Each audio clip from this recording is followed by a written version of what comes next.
Boxers are unique. So Manny Pacquiao was a great champion, was great for boxing. His career is legendary. Naoya Inoue career is even more legendary.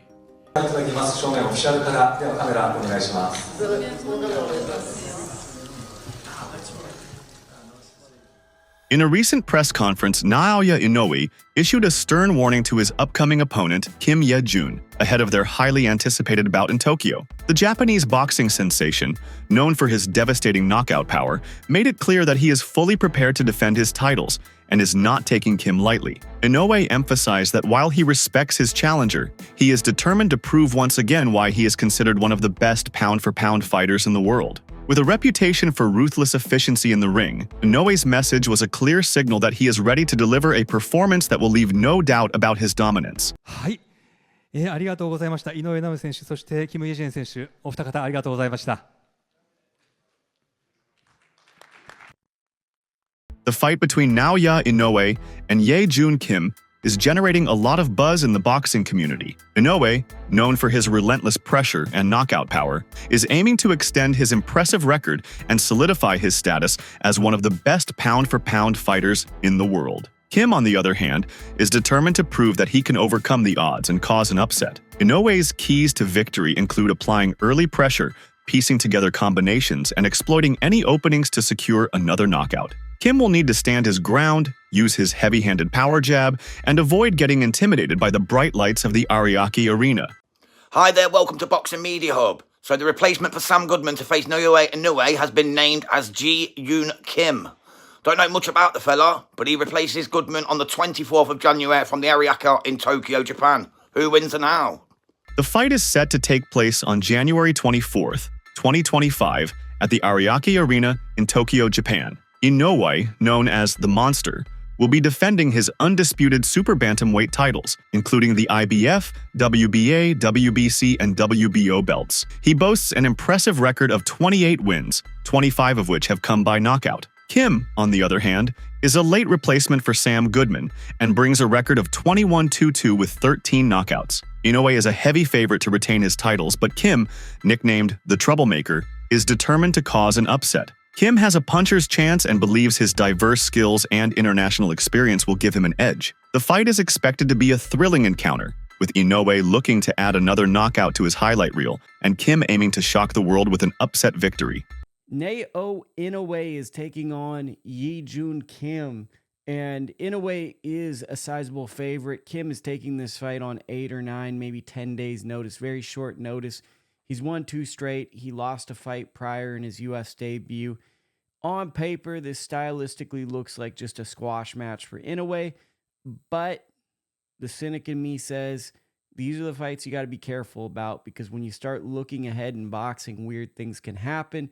Inoue is one of the 10 best fighters in the world, so you'd assume that wouldn't happen, but he's in his 30s in the lower weights, so weird stuff happens.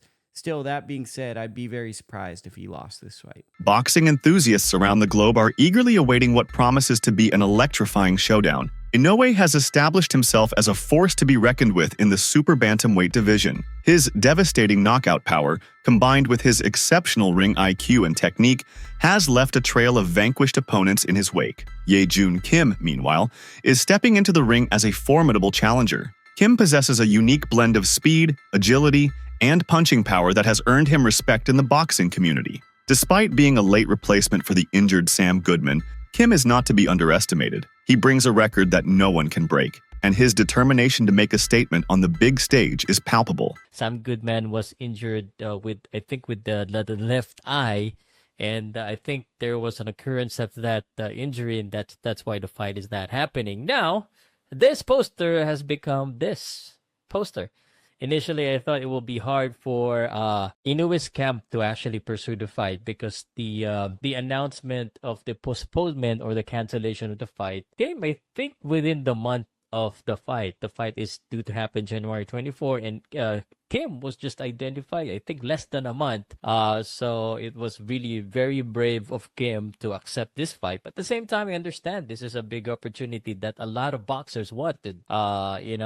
So, but the real question here is that is this fight even worth watching? Is this fight even gonna be a real fight? Does this guy Kim or Joon Kim have a chance against Naoya Inoue?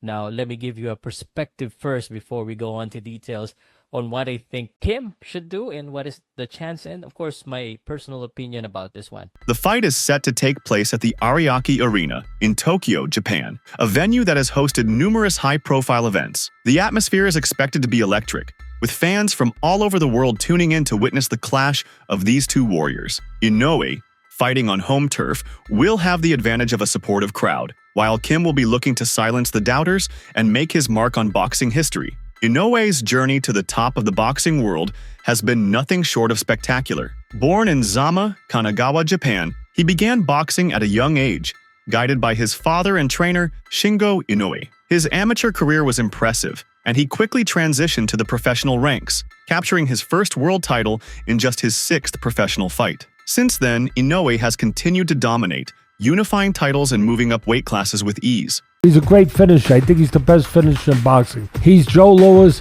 he's Mike Tyson, he's Jack Dempsey. 3 of the greatest finishers in the history of the sport. He's all of them. One of Inoue's most memorable performances came in the World Boxing Super Series Bantamweight tournament, where he faced some of the division's best fighters. In the final, he battled Filipino legend Nonito Donaire in a bout that was later named the 2019 Fight of the Year. Despite suffering a fractured orbital bone early in the fight, Inoue showcased his grit and determination, ultimately securing a unanimous decision victory. Inoue's decision to prioritize the featherweight division is rooted in a deep understanding of his own physical capabilities. At this weight, he can optimize his power, speed, and endurance, which are the cornerstones of his fighting style. Inoue's explosive power has been a hallmark of his career, earning him a reputation for spectacular knockouts. His ability to generate tremendous force in his punches while maintaining lightning-fast speed allows him to overwhelm opponents with a relentless barrage of attacks. This strategic choice reflects Inoue's dedication to his craft and his desire to master his division. Rather than seeking fame or fortune through high-profile bouts in heavier weight classes, Inoue focuses on perfecting his skills and refining his techniques. He believes that true greatness lies in consistently dominating his division with precision and intensity. This approach is a testament to his discipline and his unwavering commitment to being the best fighter he can be. He's already undisputed. Why is he staying at 122? Why is he fighting this guy? The thing is, though, he's coming up from, 115? He started at 108. 108. This guy was tiny. Going up 126, that's another division. It's going to be his 5th, 6th division. I think that's why he's taking it a bit slow. Of course, people are pushing them for 126, and I think at 126 we will see Inoue struggle a bit more, especially if you've been jumping so many weight classes throughout your career. Inoue may receive his first loss. Naoya Inoue's victory over Stephen Fulton was a defining moment in his career, showcasing his prowess and solidifying his status as one of the top pound-for-pound boxers in the world. The fight took place on July 25, 2023 at the Ariake Arena in Tokyo, Japan, where Inoue captured the WBC and WBO super bantamweight titles by defeating Fulton in the 8th round with a knockout. I'm proud of the fact that I put Inoue on my pound-for-pound list, I don't know, 3 years ago. Whatever it was. I don't even know how long. That's true. And no one... You've been on him before I even knew who he was. Ken, no one had him anywhere near it. They basically barely knew who he was, as you just touched on. And obviously he dominated Fulton, or at least... Put it this way, he established control right from the start. He made Fulton's a defensive fighter, a good counterpuncher. He made him concentrate more on defense and surviving than Fulton really wanted to early. He set the course of the fight, the mentality of the fight, the theme of the fight right from the start. And had him thinking of surviving more than he wanted to think of surviving, he being Fulton. I'm not saying Fulton wasn't trying to win. He was. He's a confident, very proud fighter. And he's very strong mentally, too. I'm saying that he never fully got a chance to get into a gear that he'd have liked to, where he could have gotten a rhythm going. Joon Kim, on the other hand, hails from South Korea and has been making waves in the boxing world with his unorthodox style and relentless aggression. His rise through the ranks has been marked by notable victories and a few setbacks, but he has always shown resilience and an ability to bounce back stronger. Kim's most recent win against a top contender earned him this opportunity to face Inoue, and he is determined to make the most of it. In preparation for this fight, both fighters have been training intensively. Inoue's training camp has focused on refining his already formidable skills, with an emphasis on speed, power, and ring generalship. His team is confident that he is in peak condition and ready to deliver another masterful performance. Kim, meanwhile, has been sparring with top-level opponents to sharpen his technique and strategy. He understands the magnitude of the challenge ahead, but is confident in his ability to rise to the occasion. The undercard for the event is equally stacked, featuring several exciting matchups that will keep fans entertained. Jin Sasaki, a rising star in the welterweight division, will face Shoki Sakai in what promises to be an action-packed fight. Sasaki, known for his explosive power, will look to continue his ascent in the division, while Sakai will aim to leverage his experience to secure a victory. In the minimum weight division, Goki Kobayashi will take on Yuni Takada in a battle of young prospects. Both fighters are looking to establish themselves as future contenders, and this bout could serve as a launching pad for their careers. Additionally, Tsubasa Narai will face Kai Watanabe in a lightweight clash that is expected to deliver fireworks. Narai, with his flashy style and knockout power, will be tested by Watanabe's technical prowess and resilience. We got a nice fight coming up. This is a title fight. WBO Asia Pacific strawweight title between Goki Kobayashi and Yuni Takada. And Goki Kobayashi riding score 8-1-0, like 5-3, pretty tall for this. You can call it atomweight class. He's pretty tall for this weight class. I don't know how he shreds so many pounds. This guy is so light, so quick on the feet. He was better than Joseph Sumabong, Yuri Kanaya, lost to Jay Camparo, and he defeated Russell Nako, Marco John Ramantizo, but he prefers long wars. And Yuni Takada is 5'1", 62.6 inches of reach, and he outsmarted Shunsuke Issa, Yuri Kanaya, Katsuki Mori, Tetsuro Nakashima. This is a typical example of a fight that goes into deep waters. Though I believe Goki is going to edge him out because of better cardio. I give advantage to Goki, but I'm saying over 8.5 if I must pick a side. As the fight night approaches, the buzz around the event continues to grow. Inoue's fans are confident that their hero will once again prove his dominance, while Kim's supporters believe that he has the tools to pull off a major upset. The build-up to the fight has been marked by intense media coverage, with analysts and pundits offering their insights and predictions. A victory over Kim would further solidify his status as one of the all-time greats in the sport, while a loss could raise questions about his invincibility.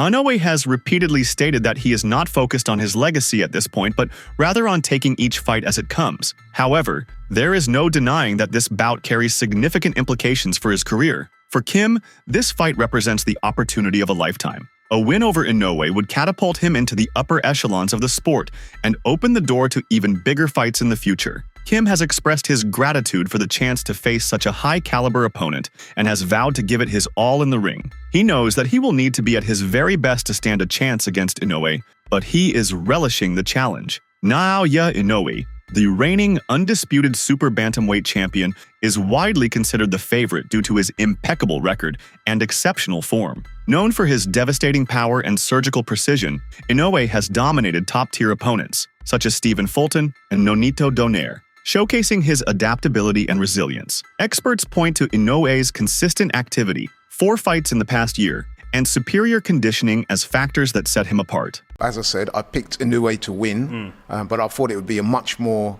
closely contested fight than it was. And listen, I'm not dissing Fulton. He was just blown away by a person whom I now consider. I was wavering a little bit, you know, but I now consider after having watched that in its entirety, you're looking at a generational talent. And Fulton is still a good fighter. I don't want people to start shredding him and throwing him under the bus. No, he's still a good champion. Well, ex-champion now. He's still a very good fighter who can come again. It's just that yesterday, man, he was in the presence of greatness, in my view. Sean Porter, the former welterweight champion and respected boxing analyst, has made a bold prediction about Naoya Inoue's future in the sport. He believes that Inoue, the reigning undisputed super bantamweight champion, has the potential to become the next Manny Pacquiao, one of the sport's most iconic figures. According to Porter, Inoue possesses the kind of charisma, skill, and excitement that makes him an irresistible draw for boxing fans around the world. Inoue is someone who has that special something. Porter emphasizes he's got the power, the speed, and the skills to be one of the best of all time. But it's not just his abilities in the ring that set him apart. It's how he carries himself and connects with the fans. He's not just a fighter. He's someone people want to watch because of who he is as a person and as a fighter. Naoya gets knocked down in the first round. And I said, whoa. But he kept it together. It was like he was surviving, fighting back, and being defensive, like simultaneously, which I thought was very impressive.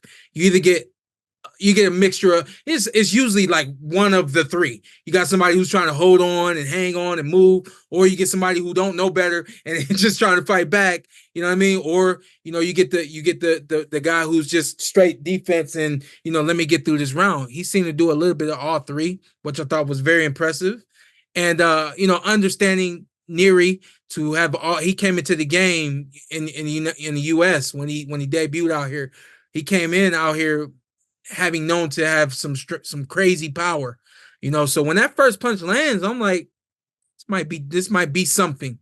His notable victories include defeating Nonito Donaire and Stephen Fulton, solidifying his dominance and earning praise from boxing legends like Mike Tyson and Teddy Atlas. These achievements, combined with his technical prowess and knockout ability, firmly establish Inoue as a top P4P fighter in the sport. Would you say the monster is multi-dimensional? Yeah, of course. But have you seen him legitimately be multi-dimensional? Yeah. From a standpoint of being able, obviously we know he can punch. Yeah. We've seen him get to the body, but he's a box people I really haven't seen him stay on the outside and counter punch. Do you think that's what he's gonna have to do against Fulton though? It's not the point. The point is you just call him the #1 fighter on the planet. Pound for pound. But you gotta be able to do it all. Yeah. Who they fight? I mean, you can say that for Crawford. Who they fight? Mike Tyson has praised Naoya Inoue, recognizing him as one of the most exciting and skilled boxers of the current era. Tyson's admiration for Inoue was highlighted during discussions on his podcast, where he lauded Inoue's vicious and clean punches, even comparing him favorably to Manny Pacquiao. Tyson described Inoue as a mean son of a bitch and emphasized his remarkable power and technique, saying that Inoue is better than Pacquiao and just as good. Yes. Right there, you were able to hit him. Hey, you got one more minute. Honestly, Mike, do you think the winner, did you see the monster in the red zone? Yeah. Do you think he's the best pound for pound, or the winner of this fight is the best fighter? Japanese fighter is the best fighter. Mike, in my opinion, I'm nobody, but I think he's the best fighter. Mike, the idea's been thrown out there for him to move up to 130 fight to fight Gervonta Davis down the line. Could you see that fight happening? Yeah, listen, how much he wants to move? He's 122 now, right? He's 122. He'd be going to 135. They fight 132, something like that. Yeah. Hey, give him a TV break. Give him a TV break. You got a TV break, y'all. One TV break. Come on, man. Good to see you. Right-handed against Spencer. Keep switching. If you're trying to fight, Hey, Mike, we got arguably. Thanks, Mike. Thank you, Mike. We got arguably. I'm cool. Tyson's recognition extends to appreciating Inoue's abilities to fit into any era of boxing greatness. He marveled at Inoue's transition from bantamweight to super bantamweight, noting his impressive victory over Stephen Fulton, which cemented his status as a top-tier fighter. Tyson's former trainer, Teddy Atlas, also praised Inoue, calling him the full package, with attributes like speed, power, smarts, and controlled ferocity. The anticipation is building, and boxing fans are counting down the days until the two fighters step into the ring. The clash between Naoya Inoue and Joon Kim promises to be a memorable night of boxing, filled with drama, excitement, and high stakes. As the final preparations are made and the fighters enter their last phase of training, the stage is set for an epic showdown that will leave a lasting impact on the sport. With everything on the line, both Inoue and Kim will be looking to leave no doubt about their abilities. The fans are in for a treat, as two of the best fighters in the world go head-to-head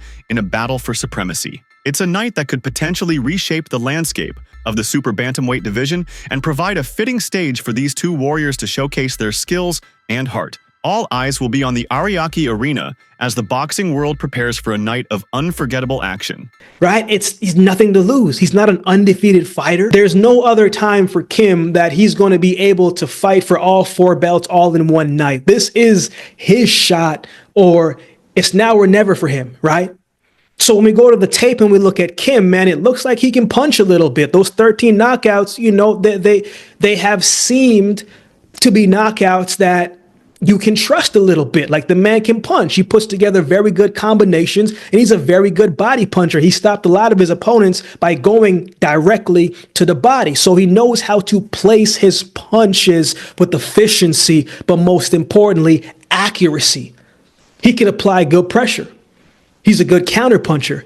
If he is going to beat Inoue, it is going to be by way of close range and applying pressure and aggression and just trying to out physical and overwhelm Inoue.